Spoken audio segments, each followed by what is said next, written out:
சென்னை மெரினா கடற்கரையில் தங்கி கைவினை பொருட்கள், பலூன்கள், அழகு சாதன பொருட்கள், பூக்கள்லாம் விற்று வந்த ஆதரவற்றவர்களுக்கு 86 பேர்களுக்கு நம்முடைய முதலமைச்சருடைய உத்தரவின் பேரில் சென்னை பெருநகர மாநகராட்சி சார்பாக கடற்கரை பகுதியிலே அவங்க தங்கியிருப்பதற்காக 2500 ஸ்கொயர் ஃபீட் சதுர அடியில் 86 லட்சம் ரூபாய் மதிப்பீட்டில் கட்டப்பட்டுள்ள இந்த வீடற்றோர் இரவு நேர காப்பகத்தை திறந்து வச்சிருக்கிறோம்.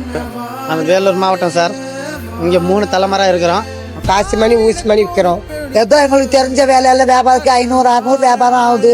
ஏதோ வழியே சாப்பிட்ற சொல்லுக்கு தான் ஆகுது சார். ஏதோ பெருசா ஒரு வீடு கட்டலாம், ஒரு சொத்து வாங்கலாம், சொகம் வாங்கலாம், நம்மள வசதி இல்லை. கொசுல படுத்திக்கிறோம், பனியில படுத்திக்கிறோம், மழையில நெஞ்சிக்கிறோம். இந்த மாதிரி நாங்கள் கனவு கூட நினைக்கல. அவ்வளோ சந்தோஷமா இருக்கு. பாத்ரூம் ஓட, தண்ணி குடிக்கிறது ஓட, பெட்ஷீட் தலக்காணி ஓட, டைல்ஸ் ஓட, பேன் ஓட, லைட் ஓட. அம்மா எப்போ இருந்துதானும் நாங்கள் இவ்வளோ மாதிரி சாதிச்சிருக்க மாட்டோம். உங்களால வந்துக்கிது சார். இப்போ பயமே இல்லை. எங்கள் ஐயா கீராணி ஒரு பக்க தோணிய மாதிரி. திராவிடம் என்று உரைக்கச் சொல். எங்கள் தளபதி திராவிடம்.